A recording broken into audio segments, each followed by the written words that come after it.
So this week in the Gilmore world gave me a reason to be angry at my husband. Do I need a reason to make you mad? Like, it happens sometimes. I mean, I don't need one. I've got plenty, Right. but I feel that this is going to cause some fights in some relationships if Valentine's Day comes around and this is not a present on the table. So I'm Shay. I'm Tyler. And this is Oi with the Pot Already.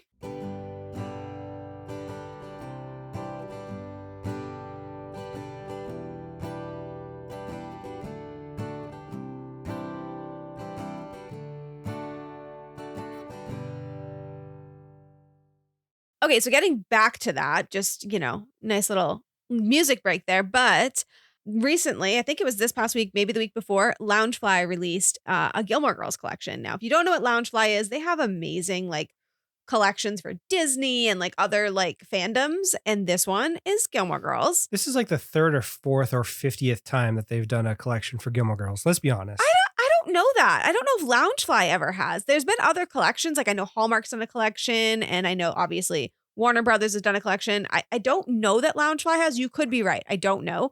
But this one has a purse that is shaped like a Luke's cup, and it has the Luke's logo on it and everything. It is so cute.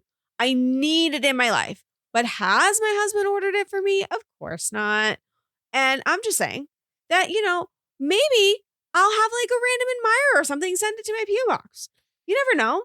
Or your husband's going to break down and spend the ungodly sum of money that is extortionate to buy it for Valentine's Day. I mean, the main goal of him mentioning this on the podcast may or may not be to strong arm my husband into doing it. Force your hand. Yeah, force my hand. It might be. I don't know. But there are other things too. There is a little backpack that has it's like a Luke's cup coming out of the bottom of the backpack. It looks, I think of it as a snack spot, And there's other things too. So definitely go and look at the Loungefly website if you are looking to buy something for Valentine's Day. Perfect gift. Just so cute. So I'm just really excited about it, and I needed to share it with all of my Gilmore friends. I have a feeling that other people wanted to know about it. And also I really like the daggers that are being shot my way right now as I call him out on the podcast. But if anybody needed to know, go and grab those. I doubt that they'll be available for very long, and then they'll be on the resale market for quadruple the price. So have fun with that. Yeah, it's going to be multiple hundreds more dollars to buy it from somebody that bought it out. Yeah, it is. So, all right. So we are finishing up Rory's birthday parties. And I gotta say, we did a poor job at splitting this. We did a disservice. We might be running out of a few things here in a moment. It's this last episode, there was not a lot for us to dig our teeth into. So I don't know if that's fair. So there's not a lot of references in this section. So if you're here for the references, unfortunately, that there isn't a ton here, but we have a massive announcement in this episode that you cannot miss. So you're going to have to sit through it. I'm sorry. You have to stay here because you're not going to want to miss this announcement. I'm telling you, it's probably the most exciting thing that's ever happened to me in my life. And it's definitely going to be really exciting for you guys. So you're going to have to stay through it. But there is a lot of really good topics in this episode. So I feel like this episode is going to be a little bit different for us because we don't have a lot of references to dig into, but there's some good topics here. There's some very deep, meaningful themes and moments in this whole episode, but in the final part of the episode specifically. And there's also a deleted scene pretty quick off the bat. So that one's pretty fun. I got to say, it's pretty fun. So we left off where Rory was going to the college fair. And she was, in her kitchen. They were making fun of her for going to the college fair. And that was kind of an adorable little scene. And she said she'd come back to help with the party. And Lorelai was like, the party girl doesn't help. And I just thought to myself, why did my parents never say that to me? Because I got to tell you, the party girl always helped. The party girl did all of the work. So my family, up until I was early teens, I never had any responsibilities on my birthday because I was 10 years old. That, fine. But after 13, 14, they're like, okay, you can start actually doing things. Yeah, your 16th birthday, you were helping. You were not. Oh, yeah. No, I'm not sitting there in my regal chair. I mean, for my family specifically, I'm the oldest of a large family. So on my birthday, there happened to also be very close by 2 other birthdays for my younger siblings that I then had to help with. Yeah, I think that makes sense. You have a big family and that's just the way it works. But I saw that and I was like, I need that kind of mom in my life because what the heck? I want, now that I'm elderly, You're not elderly. Now that we are adults, I would like to be able to say for my birthday one year, I will forego presents. I just want like a whole day dedicated to me where I don't have to do or think about anything. Like that sounds like heaven. Yeah, if I could literally spend my birthday doing nothing, like absolutely nothing, just turn off, sleep the day. Fine, let's sleep. See, I can't do that. I need to do things, but I don't want to be responsible for making them happen. You know what I mean? So like I feel like if I could like have a birthday where I got up in the morning and breakfast was made for me and then we went somewhere, but I didn't have to think about where to go. We just went and like my friends just happened to be there, but I didn't have to invite them. Like I just feel like, sounds like dream. All right, that's a goal now. You've established that. I'm good. This is a great productive podcast so far. It's feeling great. Cool. So she goes to the fair and she is immediately confronted by Paris. But before she's confronted, the eagle-eye viewers on the internet, and then we rewatched it to confirm, notice something. And do you want to share what that was? So Rory is in basically Yale school colors versus Harvard. It's blue versus crimson for Harvard. And I just found it very interesting. I don't necessarily know for sure that they had the entire show mapped out or that she was going to go to Yale. Right. Necessarily, but it does feel like an Easter egg, doesn't it? It kind of does feel like a subtle nod to the future episodes where we have this grand story all mapped out already and we're just letting you in on it a little bit at a time. I really would love to be able to like find out from like, I don't know, a writer of the first season to like if that was planned, like if they looked at that and they were like, oh, she has to wear Yale colors so that we can like hint at it. I wonder. But so any writers from season 1 of Gilmore Girls hit us up. I think it has more to do, honestly, with the fact that she has blue eyes and they constantly dressed her in blue. That's why Chilton uniform is blue, is because of her eye color. I feel like I'm missing my color. Yeah. I don't wear any blue and I have blue eyes. Am I missing something? Is this the thing I'm supposed to be doing? Are you supposed to be matching your eye color? On the advice of counsel, I refuse to answer on the grounds that I might get in trouble. That you didn't tell me before. So they have this moment at the college fair where Paris and Rory are realizing that they both want to go to Harvard. And Paris is kind of like, come on, of all of the places you want to go. Now, on one of the things that I read on the internet, apparently Paris is Jewish, which I did not know this, but I guess Geller, I don't know. I don't know if it's mentioned somewhere else in the show, but apparently that is the case. And she says that she's a legacy Harvard student, but I guess like that wasn't possible. Like I guess Jewish people were not admitted into Harvard that long ago. But Brandeis, which is the one she says Rory should go to, is actually a well-known school for the Jewish community in Waltham, Massachusetts. I mean, of course, we have all the education in New England. Like it's all of the best schools are in New England. But people made the comment that it could be that she's feeling a little bit self-conscious about the fact that, she isn't as legacy of a student as Rory's family would be to Yale or to some other school. She doesn't know at this point what school. And so she's kind of like saying that they're a legacy when it's not actually possible. Now, I don't know any of these things to be true. She could also be a legacy because it takes multiple people, mother and father, and two sets of grandparents, right, to make a grandchild. So it could be on another side. I don't actually know where. I don't actually remember Paris's backstory been given that well. But somebody on the internet said that this was the case, and I thought it was an interesting thing. I mean, to be fair, she is dressed the part because she is in the crimson red for Harvard. She's fully committed. She is. So either the writers didn't know at the time that both of them were going to go to Yale, spoilers, or they knew, but they didn't want to point that out right now because Paris is supposed to be her opposite. And well, it's very much the rival mentality. It's very much she's got everything planned. They both have it planned out that they're going to Harvard, and it could have worked out for one of them, spoilers, but it's setting that up to then be a point of contention later on in future episodes when one of them gets in, one of them does not. And we'll leave that up in the air. Yeah. We'll do that. We did a great job. They both go to Yale. We did a great job. Yeah. But this was actually another sweet moment. We said in our last episode that Paris was humanized when Tristan showed up at the party and she was kind of seen sitting off to the side and kind of longingly looking at him. And now we have another moment where Paris asks Rory if she's going to date Tristan. And I just think that's it's such a good way that the writers like humanized this character to us, where in a lot of shows you're seeing the villain, which I think we can establish at least for a little while, Paris was the villain, as this like two-dimensional character.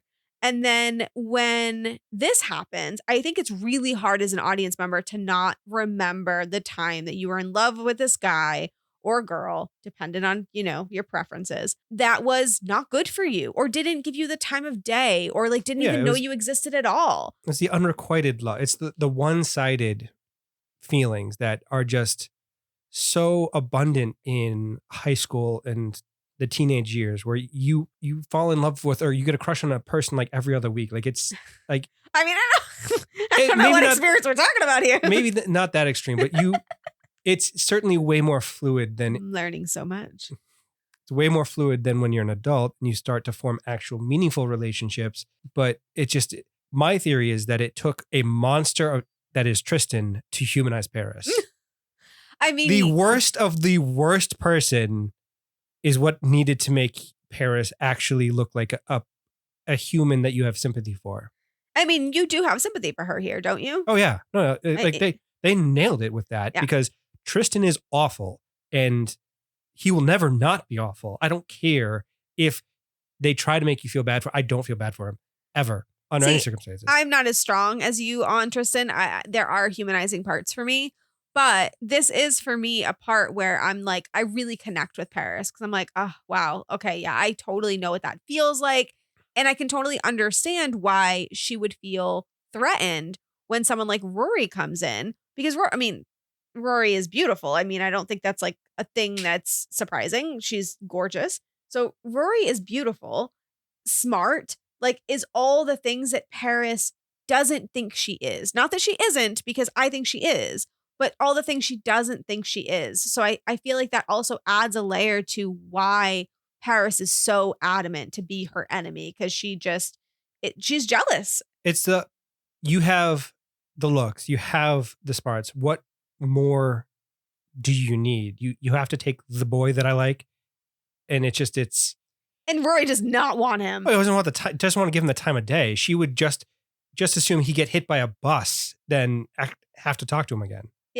I mean, we talked about the line of who's your friend? I don't know, but this is Tristan. Like, I mean, Rory is not interested. And I think that you're starting to see right here in this scene that Rory and Paris are going to be friends. We don't know how extreme that friendship is going to be, but we can see that the writing is on the wall at this point. All right. So now we lead into a deleted scene. So you ready? Oh boy. So Lorelai says, "Hey, wait, how are you, Rory? I'm fine. Your grandma's a strange case, kid. That's not your fault. I know, it's okay. Hey, tonight's going to be a blast. I'm wearing the plastic pants. And grandma is a strange case. Interesting." Lorelai gives her a kiss. "Drive safe and don't talk to anyone who came over on the Mayflower." Got it. So first of all, plastic pants? What? She wasn't wearing plastic pants. No, she was wearing jeans. She was wearing jeans. What do we envision that to look like? Like the shiny 80s. I envision like the leather, fake leather kind of skin tight, awful monstrosity. That's not what I was picturing. I was picturing, ready? Clear plastic wide leg pants. That's what I was envisioning. So I was like, why? Why pants would you wear that? Pants are not clear for a very important reason. No, she'd have shorts on or something underneath it. But I was picturing like, 80s vibe. You're not wearing underwear to then be visible under your pants. No, shorts. You put shorts on under it. No. I'm losing my words here. I know I've seen something similar to that at some point in the 80s, like in an 80s music video that Lorelai would definitely watch. You shouldn't have. But I have, so I'm just saying. And then also, don't talk to anyone who came over on the Mayflower. First of all, rude, because we're from Massachusetts and there's definitely got to be families here that are from the Mayflower. And second of all, she's talking about her parents is who she's talking about. I mean, someone who came over on the Mayflower describes a very particular type of person. Emily Gilmore. Because of the age, or no, it's because history, Tyler, let's go. She comes from that social status of having she's a member of the DAR, so she has the old lineage. I'm sorry, wait a minute. Do we have these? impression that the people that came over on the Mayflower had money. Because, like, we out here in England going, I got it made and I got so much money, but you know what I'm going to do? I'm just going to throw that all away and go somewhere else. Is that what we think? Is that History No. Tyler thinks this? No, History Tyler thinks that they had more time to steal things from the indigenous people. And once they got here. So the people that didn't have money in England, because clearly that's what the people. No, you're not going to leave a place where you haven't made. So they were having a rough time in England. They decided to go to the United States, and then which was commendable. To if you have a rough time and you need to go and make it for yourself, you can go and change your life and do what you want to do. The way in which they did it, maybe not great, but if you need to make a change in your life. And then they were here to be the people that had more time to accumulate assets once they got here. Okay. As long as we don't think that they are. Oh, no. Like they're just English royalty or something. No, when other people eventually did also come here, they'd had a head start, is what I'm saying. I think that's fair, but I don't know necessarily that I believe that all people that came over on the Mayflower are Emily Gilmore rich, but they definitely have the strongest bloodlines for Americans, if that's important to people. Those people had a tendency to, because of the prestige of being one of the first families over, they worked their way over generations into the social elite through. It feels like we're taking a very positive attribute of someone and making it a negative. So just saying. She very much made it sound like a negative. She was very, very much being. She was basically saying, don't talk to anyone like my parents is what she was doing for sure. But yeah, I felt a little bit of personal offense given where we're from. That's all. So after that, they end up at the house party and there's like music playing throughout all of this scene. So I'm just going to mention the music, but like it doesn't really matter. But if you want to go back through and listen for the songs, there's a bunch of songs playing. So at the moment when you first go into the house, the song is The Old House by Brian Setzer Orchestra. So I don't have a reason for that, but that is the song that is playing. And when we first see the house, we see like the house all lit up with like little pretty lights, and we see Miss Patty coming into the house. Question for you. I noticed this on the rewatch we just did a little while ago. She only has one friend that is in her age bracket. The rest she has in Rory. Rory only has one friend that is age appropriately similar. That's within the party. There's also one at the end of the episode. We won't get into that just yet, but yes. So it's interesting that she doesn't really connect. For me, this means that she doesn't connect with people her own age because she's an older soul. She likes to read. She's very reserved and quiet. Do you think that's the reason, or do you think it's because she's so used to her mother being her best friend that her mother's friends are her friends? A little bit of column A and a little bit of column B. Like it's both. Like her personality to me is she's the child that every other non-parent older person just adores and dotes on because she's adorable and well behaved and she's a good kid. Yeah. At this point. Ooh. So yeah, at this point she's a good kid. So all of her relationships are with people that her mother has interacted with because she's so tied to her mother and then Lane. But I would have figured that she should have had at least a few kids from Stars Hollow High. Like she's gone there her entire life. She has to have more friends than just Lane. Does she? How many friends did you have in high school? They were in high school, right? Yeah, 16. So high school. 4 or 5. Like I had a group. Did you? Yeah.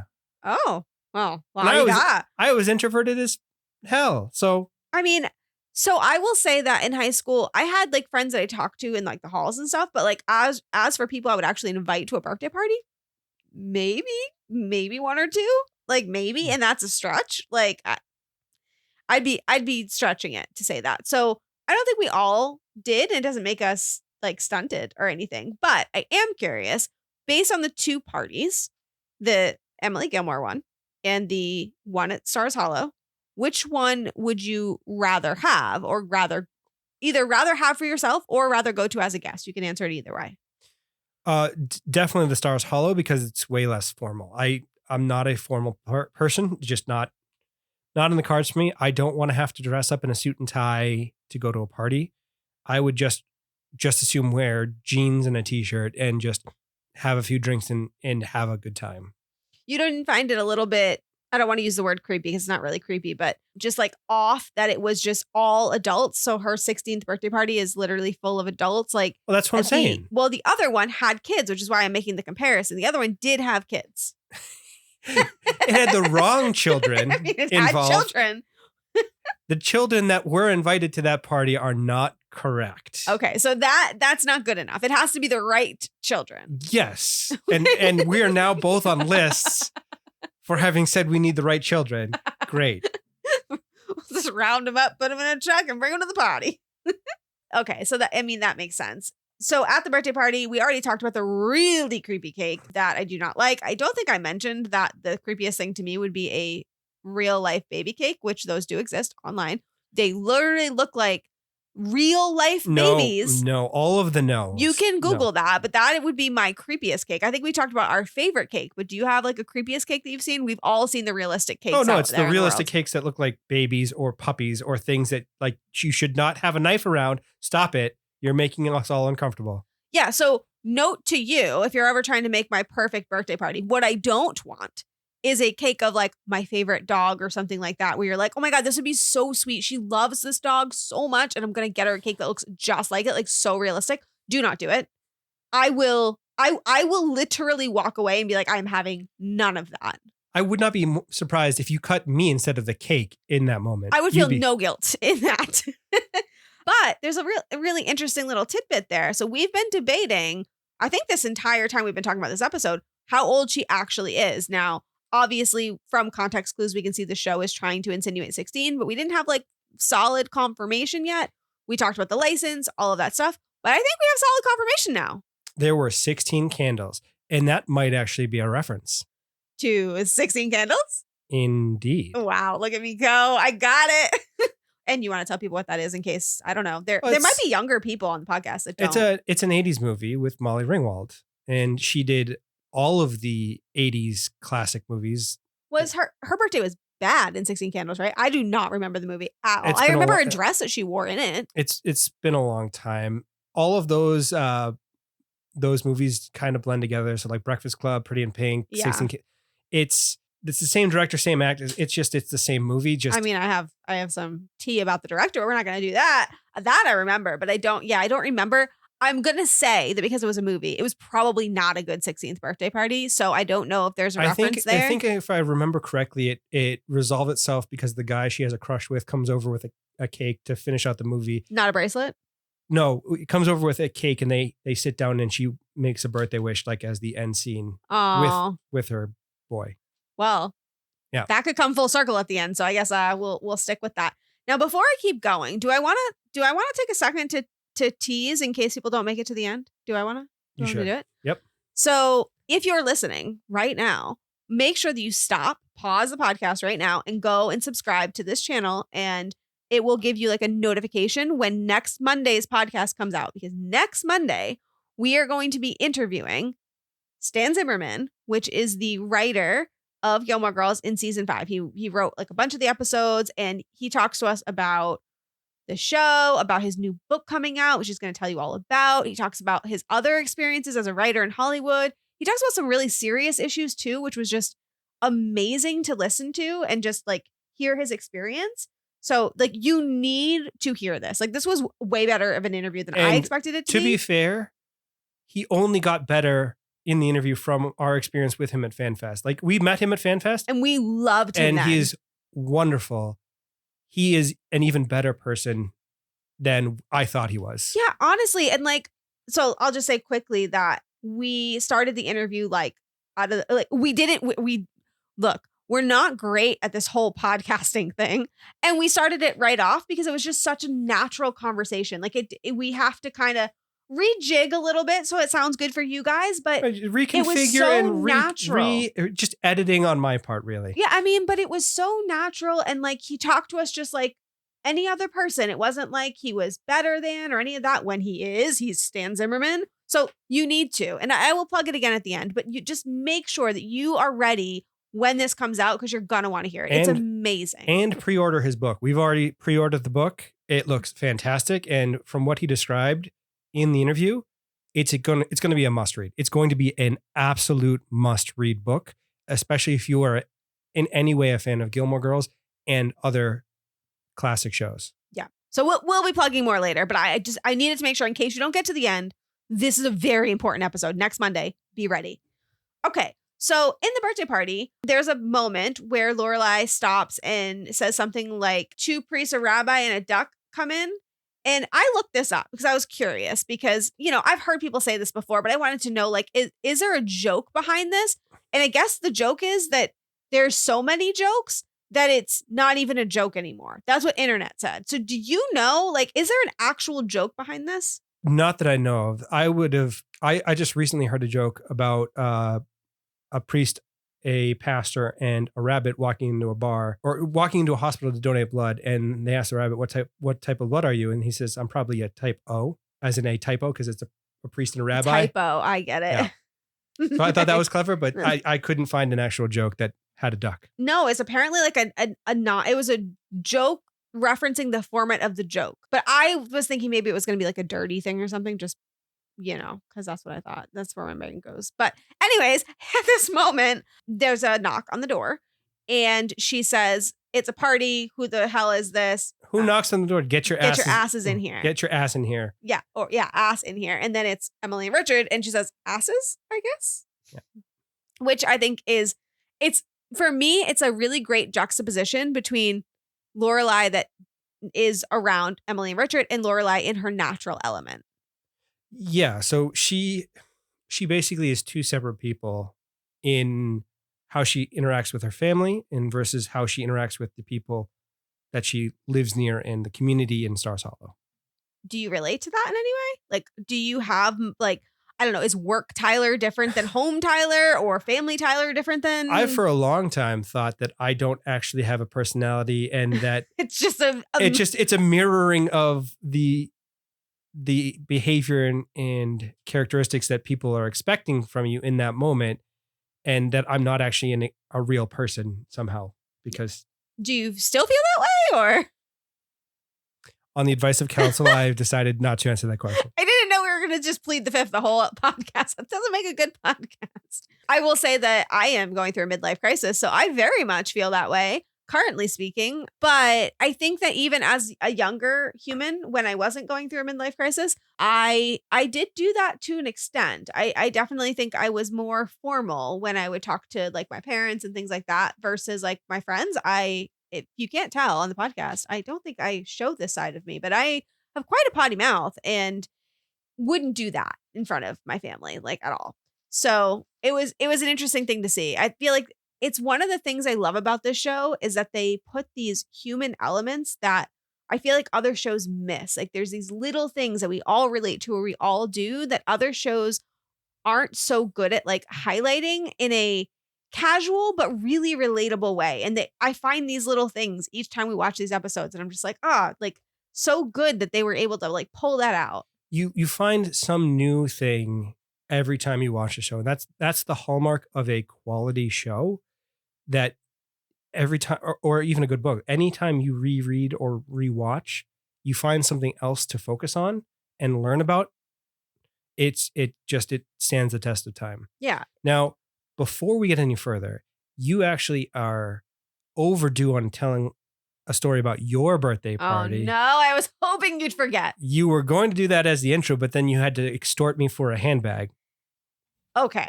So you gave your birthday party thing last time. Yes. And I said I would do it because we ran out of time. But I will say my most memorable, and I wouldn't say best, but my most memorable birthday party, I had to have been in middle school, maybe 7th grade. And at the time, I was very into the movie The Craft. Do you know this movie?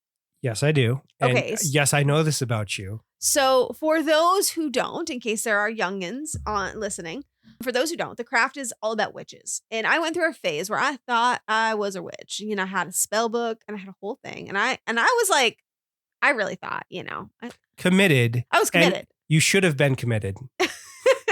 Yes. So at this birthday party, we decided that we were having a sleepover, and it was an all girls birthday party. In case you didn't know, my parents would never let me have a co-ed birthday party. Anyways. Well, that party was just her mom's friend. So does that even count? It's a co-ed party with adult people. I mean, that's fair. But so we were having a sleepover and we decided it would be a great idea to do a Ouija board.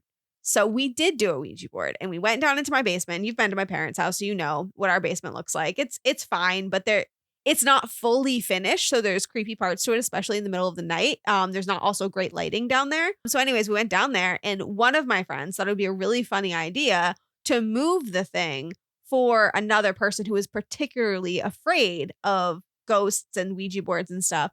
And so they did it quite convincingly, if I do say so myself. The person started crying, ran up the stairs behind my bar or my parents' bar. Like I have like your parents have it's like a wet bar. Like I mean, I don't know what else you call it, but there's like a wet bar in my living room. Sorry. And so they went behind there and we're like, what are you doing? Like, why are you sitting there? Like, yeah, I can't move. They literally peed their pants and peed all over the floor. We're in 7th grade. Like this wasn't, it was one of those moments where I'm like, I don't know if this is the best birthday party I've ever had because like who else is going to be able to say this happened or worse? That reminds me of, I saw a TikTok recently where I would aspire to be this type of parent where he has daughters upstairs doing the Ouija board and then he goes into the basement and flips the breakers on and off and on and off and off. We were kids. We just thought we were funny. We did not know that was going to happen. I do feel a little bit of guilt now, but yeah, I will never forget that. Like now I will never ask somebody to do a Ouija board in the middle of the night at a sleepover because now I know that is playing with fire. But yeah, so I've had some rough birthday parties in my life. So so needed to share that. Didn't need to share it, but thank you for bringing it up. So moving back to Emily and Richard just showing up. Were you surprised to see them? So I was not surprised. No? Because Emily very much realizes, and she said in other episodes, it's very important that we have a relationship with Rory. She gives Richard the riot act when they go in golf. The golf episode, yeah. The golf episode said, it's very important to me that this goes well, meaning that it's very important to you that this goes well. It's one of the only examples that I can think of where Emily humbles herself and eats a little bit of humble pie to put her granddaughter first. And she does not do that for Lorelai. She does not do that for her daughter. She was only to this point willing to do it for her granddaughter.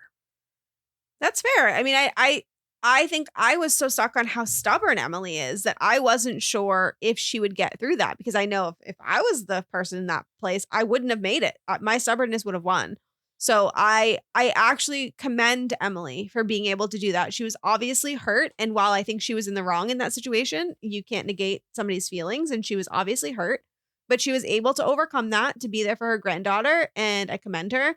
I also find it adorable that Richard very clearly still doesn't know there was a fight. Like he's oblivious. He is absolutely just not even aware. And not even at all. Like when she's hugging Emily, you can see she's like kind of standoffish and a little bit like, woo, I don't know. And he's just like acting like no big deal. He's like acting like no big deal. He's happy to be there. He's just, I thought I'd change it up a bit without a tie. I'm like, oh, he knows nothing. He knows 0 things. He was brought along because that's what you do. And he was probably literally, Emily probably said, Rory wanted us to go to our birthday party, so we're going. And he's like, okay. Whatever. That was probably the whole conversation. Yeah, this is like, fine. I was going to be sitting at home drinking whiskey or scotch and reading the Wall Street Journal, like whatever. Yeah, it's just, fine. I'm here for the party. It's fine. I found it adorable because it also shows that Richard and Emily are also not great communicators because very clearly she has not communicated this to him and it very clearly hurts her, but she did not choose to confide in him because you cannot convince me that man knows in this moment. He does not know. So they're all terrible communicators. I feel like we've talked about this every episode, but they're just all bad at it. They just need to sit down in a room with a therapist or a mediator and just say, you know what?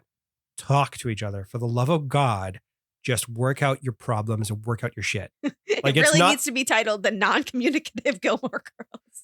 So after Emily and Richard get there, Lorelai goes into the kitchen. She's talking to Suki and she's saying, oh, my parents are here, like stressing out. And Suki's like, when is the last time they were here? And she says, never. Now, does that surprise you? We know that Lorelai is approximately 32, I think. And her parents have never been there. And she moved out when she was, 16 or 17, however old she was when she had Rory? Like, and never. Does that surprise you at all? No, because Emily does not give in to her daughter. She does not. Do you think that's the reason, or do you think Lorelai did not want Emily to be part of her Stars Hollow life? Probably a bit of both. They're both very prideful, very stubborn people. Prideful. I don't know that I would use prideful to describe Lorelai. Can you explain that? She refuses, even in the few instances where Emily is right about something, to acknowledge that her mother has a point. Because okay, so stubborn and prideful are being used interchangeably? no, it's a matter of stubbornness, but also pride that she can't bring herself to be like, you know what? My mom's right. Like, maybe I don't have the best thought process here. Maybe I have to change my opinion or how I look at something, which that there's an element of pride to that, where you can't admit to yourself that you're wrong, that you're too proud in your opinion, in my view. I guess that's fair. I guess I have a negative connotation for the word pride, but sometimes pride can be a good thing if you're being prideful of who you are and what you believe in, and you're holding true to that. But I will say that I know on first watch of this, I was surprised by that, because I was like, oh, like that's a long time to not have parents over. Like, you're gonna have your parents like come and, I don't know, go to other birthday parties or whatever. But it also does speak to the fact that we said in, I think it was the first episode we did of this, we said, like, why didn't they just invite Emily to the birthday party in the first place?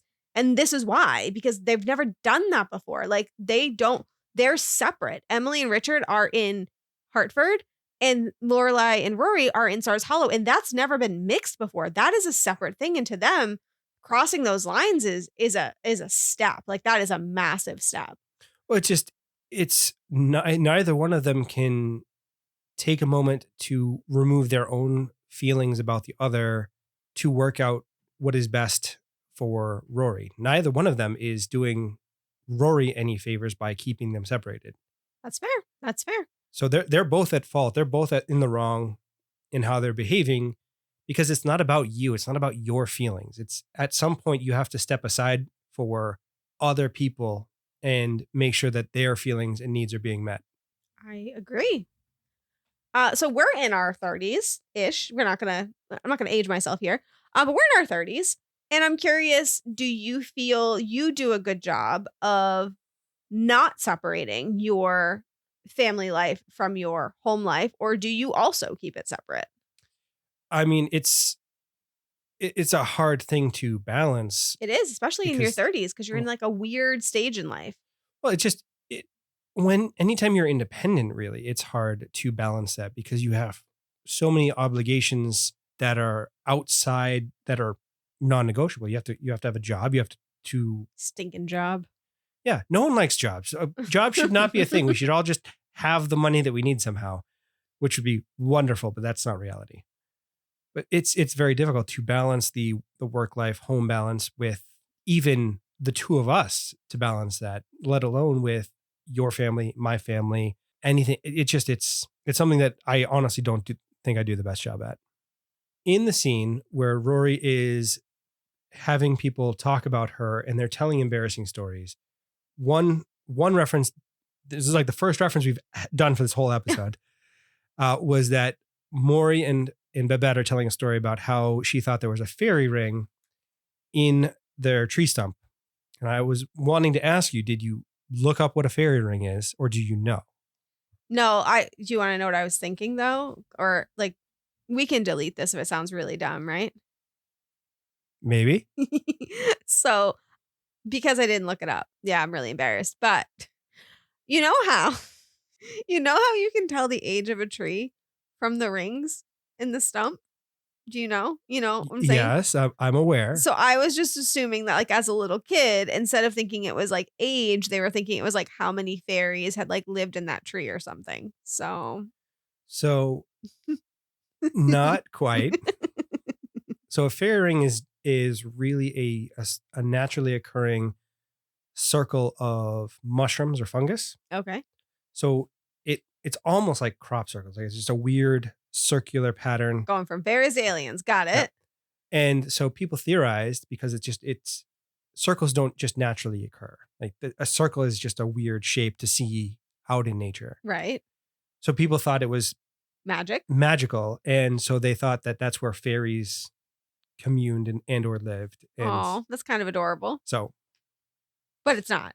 no, It's just a naturally occurring it's just circle. mushroom. So the stump was probably rotting, and the mushrooms came up on the outside of it in a ring shape, and she's trying to feed a fairy Oh, with a peanut butter jelly sandwich. I would have made her one of those little fairy home things that you can make, the little doors and because that's just adorable. And I think that's sweet. Although I will say, they said she was 10. Is that a little bit old to think that?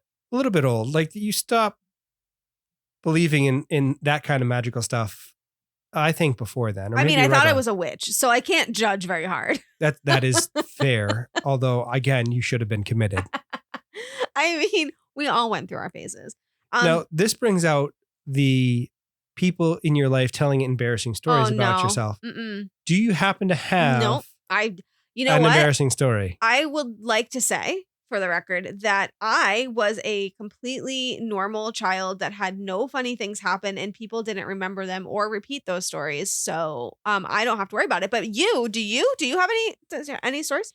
You've already testified. You have not pled the fifth. You are going to tell the story now. I don't have one. You do? Do you want me to tell it for you? I genuinely, I don't you were, know. How many years old were you when you were being watched by your aunt, who was cut off in traffic?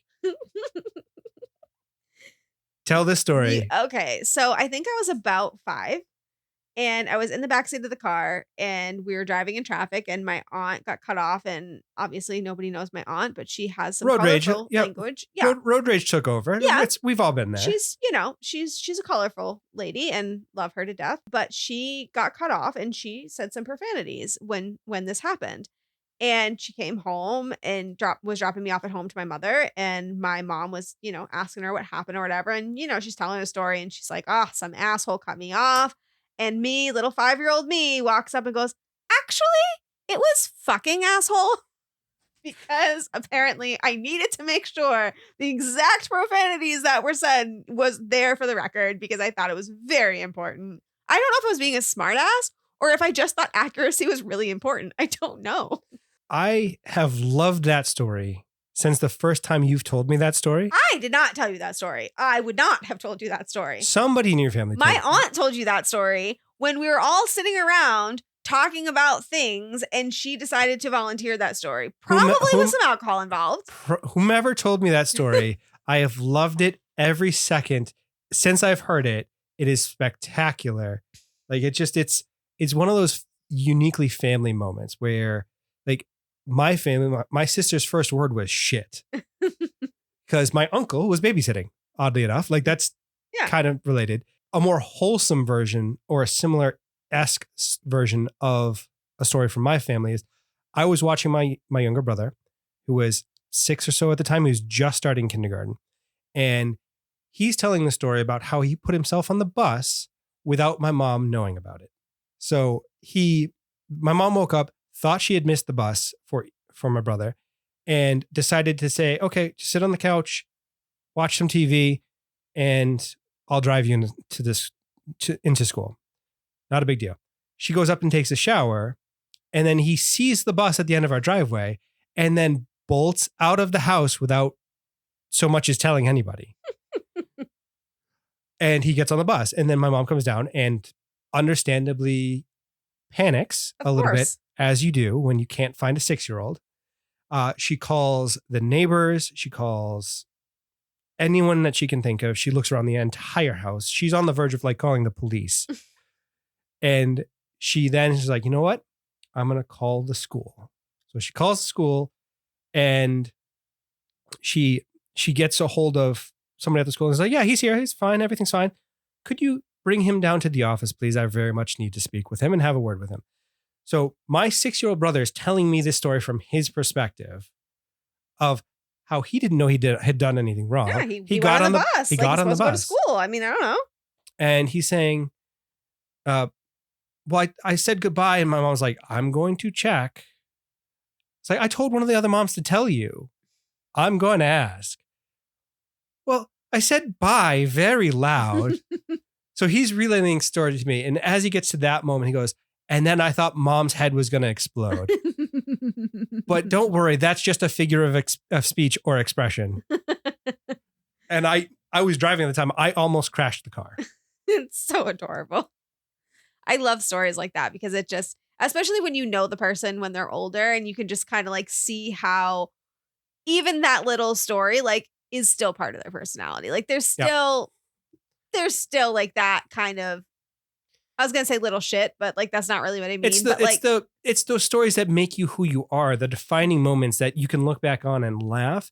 And yeah, Rory's having those stories and she's embarrassed. We all are embarrassed. I sunk into the chair when my aunt told you that story because it's so embarrassing. Spectacular. But it does shed a little bit of light on who I am, who Rory is, who your brother is. Like all of that does shed a little bit of light. It lets you know a little bit more about the person. And I think that's kind of adorable. And I think it's adorable that they all were able to do that like in a room together and, you know, make fun of the way that she was terrible at dance. And like, it shows how close they are and how like much of a family they really are. It's more of a family than a community. It's more family than your neighbors. Like Yes. the town has a vested interest in Lorelai and Rory in their lives. Right. And it's very heartwarming. So Luke shows up. Lorelai thinks that Lorelai and Suki both think that they've run out of ice. She says, I don't know how that happened. It was a penguin habitat in there. And she goes to put on her coat to go get ice, and Luke shows up with ice. And they have like a little moment where she gives him a hug and, you know, whatever. And Emily is there just kind of like watching. And I mean, I feel like even the audience is kind of like, we see you. Everyone saw this. Like no one in their right mind didn't immediately know why Emily was giving the side eye. No, like, I mean, we were all like, side eye for days. Just. Now, I know we said, I don't know if it was on this episode or the previous one, but we had said we didn't know if the dynamic yet had been written, like had been determined, if the writers had known at this point that Lorelai and Luke were going to be, you know, something. They know now. I mean, it feels like it's ramping up, right? Yeah. And I mean, granted, spoiler alert, it's going to be a while, but I feel like they're ramping that up and they're really keeping the audience invested in that. And it's working. If anyone wanted to know, it's working. Oh, yeah. So that happens. It's a really cute meet cute. At the same time. Is it a meet cute? Because they already know each other. You can't. Yeah, okay. Not a meet cute, but it's a, what do you call like those interactions that are just these like adorable, like charged interactions, but they're like one-offs. Like there's got to be a word for that. It's the unavoidable sexual tension that they have very clearly for each other. Yeah, I guess there's nothing adorable to call it. It just is. It's that, and Emily says he looks like he wants you to give him a lap dance, and then looks at you like a porterhouse steak. Like she knows. She knows. Yeah. Are you singing a song? Because I've got a song in my head now. Okay, so at the same time, Richard is out on the porch and Rory goes and hands him a Cosmopolitan, which I guess is technically a reference. So it's a magazine that has a lot of... A woman's publication that has makeup and beauty tips and whatever else in there. How to find a boyfriend. Like it's all of those things. Yeah. Yeah, and he takes it very happily. And I feel like this kind of harkens back to... I think it's the pilot episode where Rory shows up to the Friday night dinner for the first time and he hands her a newspaper. So it's kind of like a cute, like harken back to that. And he obviously is very happy to be having reading material. He can stay out of the fray and he can read. And she asks him to take a quiz. Now, this quiz is near and dear to my heart because right when we started this Instagram for this podcast, there was a trend going around that had the audio for his result of the quiz.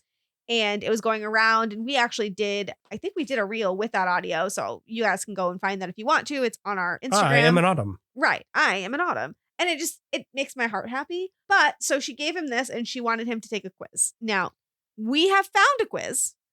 It's not the Cosmopolitan one because I think that was made up for the show. But I also specifically gave you a quiz, just so you know how kind I am, that was not related to your makeup preferences. Because I did take one that was related to your makeup preferences. And I was like, I don't know if he's going to know what type of blush he is. So I think maybe we need a different one. So you're welcome. You assumed very correctly that I don't actually know that. I mean, it's okay if you do, but I had a feeling. So drum roll, what was your result for the quiz? How about I thought we could guess what we thought the other person was and then see if we were right. So ours, by the way, in the show, it was only fall or summer, I believe. Yeah, it's fall or summer. In ours, it was all 4 seasons. So What did you think I was? Fall. Okay. And I thought you were winter. Okay. Are either of us right? Well, you're not right. Okay. You are right. I will read my description to you. So you. I took that test like 7 damn times and I got the same answer. Can I just say that? Really? I only took it once. I changed answers. I still got the same answer. So I'm curious why you thought I was a fall, because I thought I was going to get summer when I did it. And I don't know how I feel about it that I didn't get that, because that means I'm not bright and cheery. Is that what it means? Don't make that face. Whoa. Well, speaking as someone who did get summer. Oh, you? Yes, I am apparently. Oh, okay. So the quiz is broken. Okay. All right. So It said that you were bubbly, cheerful, happy. You're bubbly, social, and you want to. Oh, yeah. Sure you are. The methodology is flawed. I will grant you. I changed every single answer, and I still got that somehow. I picked snow.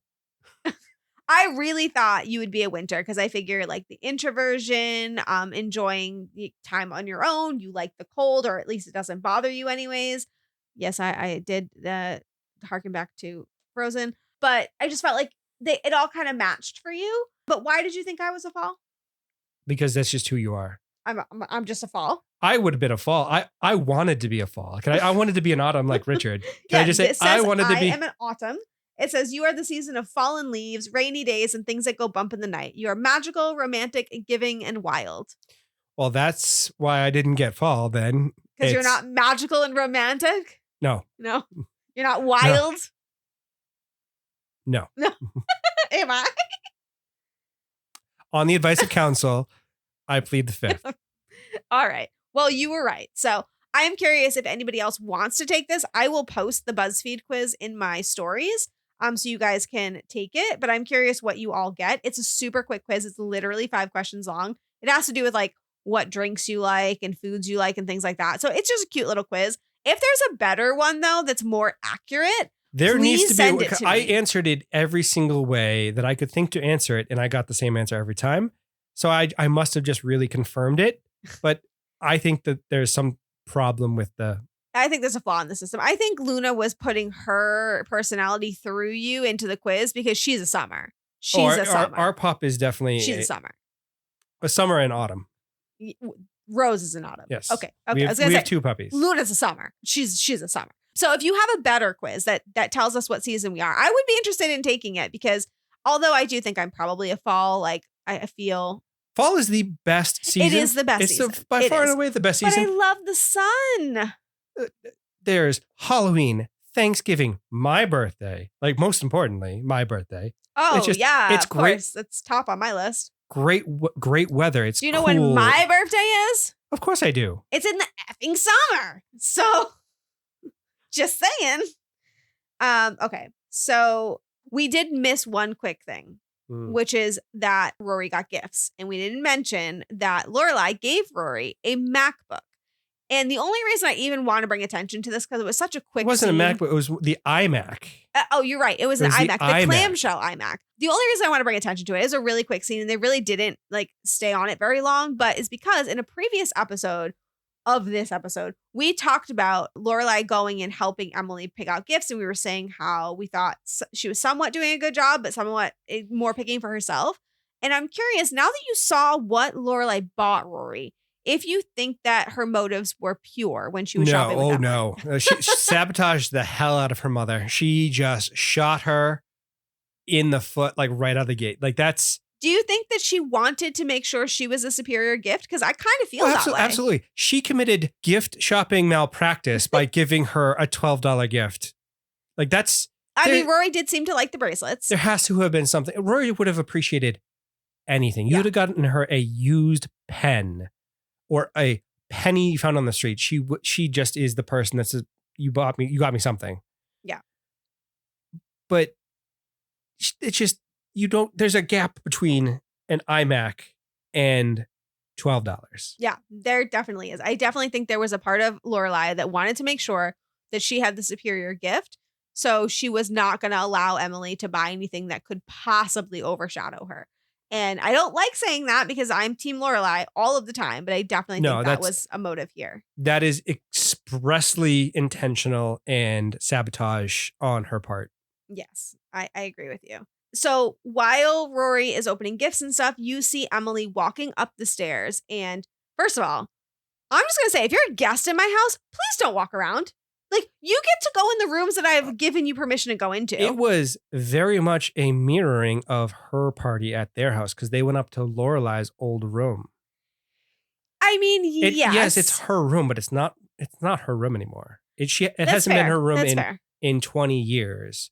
Almost. I guess I didn't feel that way in Emily's house because they were in a fight and I felt like they needed to separate and get away for a minute, and I gave them a pass.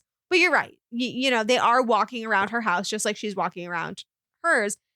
But when I saw her go up those stairs, I was like, you can't just do that. The party is down here. You can't. No, you can't just walk into my bedroom and start touching my things. Are you kidding me? Oh, I was heated. But you're right, actually. It's a good point out that we didn't feel that way when when Lorelai and Rory did that in Emily's home. Yeah. And it was both done for the same reasons. They both needed some time away from the chaos to handle the emotions that they were feeling. It was Rory felt pressured to go along and not rock the boat between her grandmother and her mother. And she just finally lost it and she needed to get away from everything. Emily, by her very admission in this episode, she goes, I don't know them. We missed out on everything. Yeah. And it killed her. This is one of the moments that you can very clearly see that Emily regrets more than anything the time that she has missed with her grandkid. Yeah. I mean, this scene was really hard for me to watch because so Emily is going through Lorelai's room and she's looking at different things and just realizing how much she missed in Lorelai's life. At one point, she picks up a photo of Lorelai in crutches and she's like, I didn't know you broke your leg. What happened? And she's like, oh, I was just doing yoga. I realized I was too competitive for yoga. How do you break your leg doing yoga? Like, she was doing headstands. She said, I looked up the yoga poses for headstands and there ain't no way I would break every bone in my body, every single one. So let's not judge. This is a commonality, actually. Now that we're bringing up a broken bone, she broke a bone doing yoga. Rory broke her arm like 4 times. They have fragile bones, okay? Drink your damn milk, girls. Like, y'all need some calcium. I mean, fair. But this scene broke my heart because it was very much the moment where Emily realized that when Lorelai said, you don't know your daughter, that she meant that was true, that Emily missed a lot of Lorelai's life because she left and, missed a lot of it. It's very much seeing your daughter how you want to see your daughter versus how they are. You're not seeing the person, you're seeing your vision of the person. Yeah. And everyone is guilty of that. Like, everyone has that moment where they're seeing someone differently than that person is. Yeah. I think I very related to that scene, and I don't want to get too emotional, but I mean, the same thing for me and my family, where they see a version of me that they imagine me to be, but they don't know who I really am. You can really see that. You can see it at holidays. You can see it when anytime that they're trying to do something nice for me, you can really see that disconnect of like, oh, they don't actually know. And that's my fault because I also left pretty early in life and I don't share a lot. I tend to be pretty reserved of a human. But when you see that and you see the way that it affects the parents too, it's heartbreaking to see. And it's like one of those moments of like, oh, wow, that's hard. Yeah, I mean, I can relate to that myself, not in a mother-daughter way, obviously. Oh, I didn't know. Like, I thought you would be right on that. No, but my parents specifically have a different view of me than I feel is truly me. I'm a very introverted person. I don't want to be... You're doing a podcast. I wanted to let you know. Yeah, we're alone in a room talking to each other and we're married. That's not exactly a stretch. It's fair. But I would just assume stay home and not have all of the parties and activities and all of that stuff. Yeah, it's a lot. It's overwhelming. Emotionally draining. Yeah. And I think they look past that because it's family. Yeah. It's a different, I think that everybody is guilty of this to some extent with almost everyone they know. They see that person through their eyes and not necessarily through the eyes of that person. I think I'm unique in that I don't do that. I tend to see people for who they are because I put myself in their shoes way too much, to a fault. Maybe I should chill. But yeah, it was a really tough scene to watch, and it's definitely the parallel of the episode, because very much, as we're about to see, it's not just about Emily not knowing Lorelai, but it's also about Lorelai not knowing Rory. So the final scene of the whole episode is Rory meeting up with Dean under the cover of nighttime and darkness, like they're spies, and it's some covert activity that she likes a boy. She's not ready to tell Lorelai yet. No, she's not. And he gives her the gift, which is the infamous bracelet. The bracelet, which is going to come back in my favorite season, and I'm very excited for it. But here it appears. I did not make this connection, given that I've only watched. Oh, I made it. Yeah. Well, leather bracelet medallion. Come on. So it's a very thoughtful gift. It's a homemade gift. It's something that he took the time to put together for her, which season 1, Dean. We still love you. Like at this point, you're still at the top of my list. Still 10 out of 10. Well, he's the only person on the list. So by default, he's both the top and bottom. I mean, fair. But if this Dean lasted. Actually, no. Tristan is here. Tristan's the bottom. That's fair.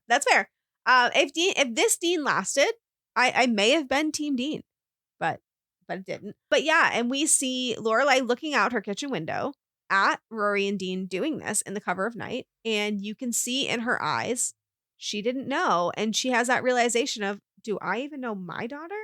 Well, it's the two opposite ends of the spectrum.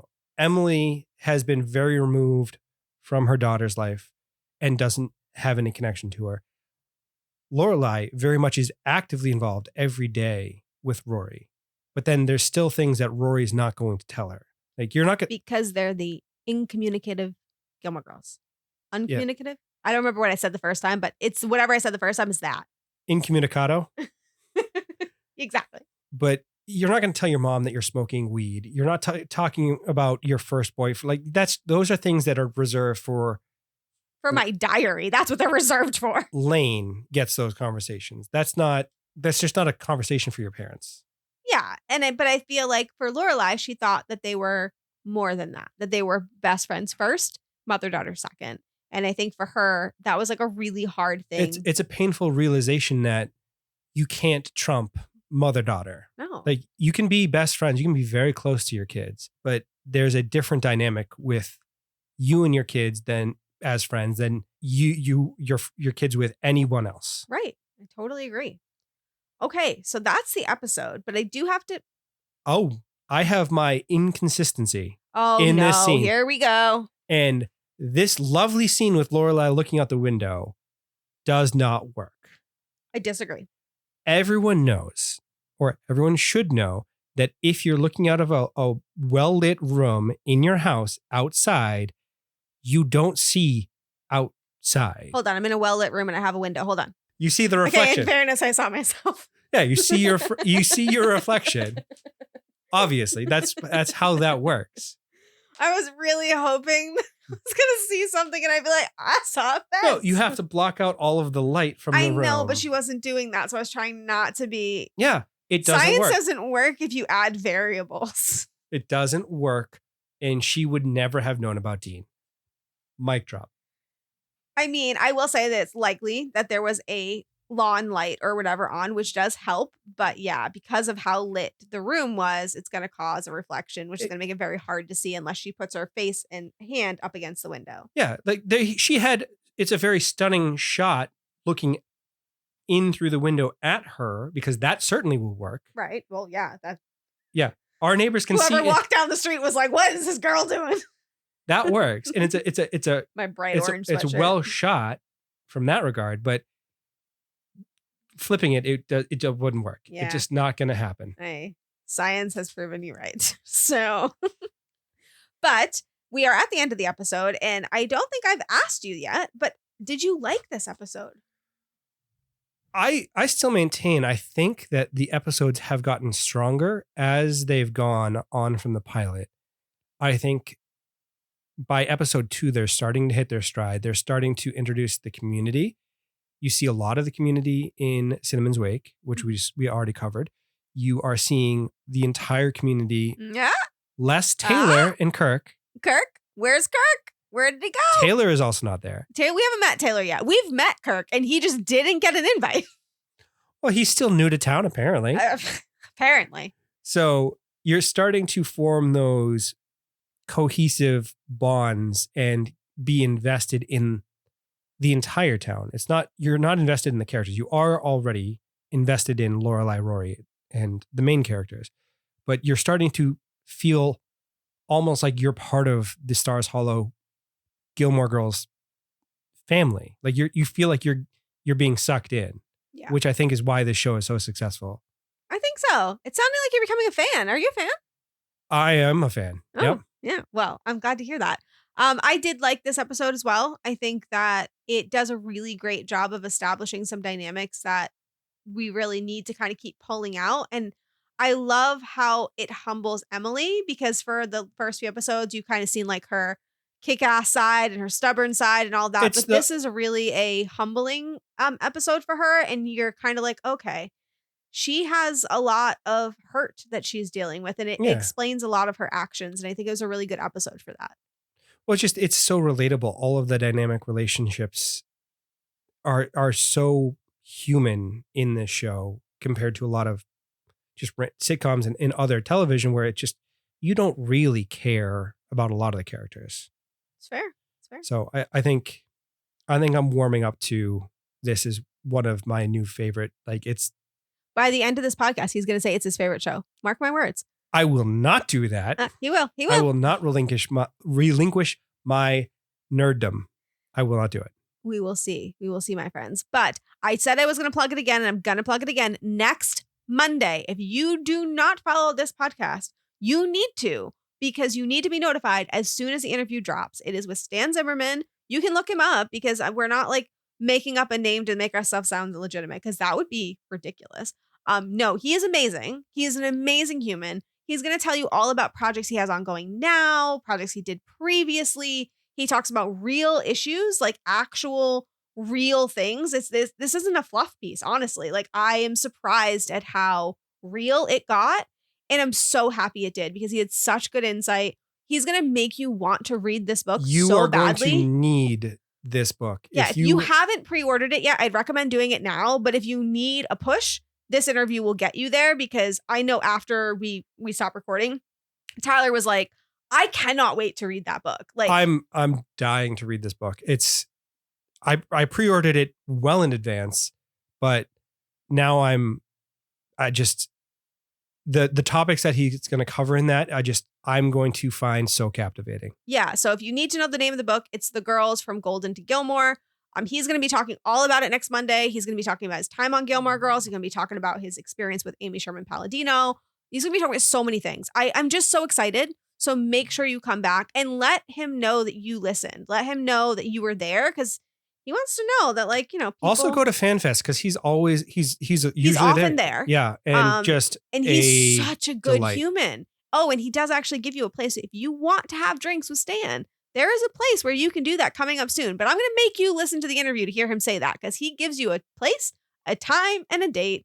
And I think you need to listen. So make sure that you do that. So we will be back next week with an interview with Stan Zimmerman. I'm so excited. Thank you, guys. Thank you all for listening.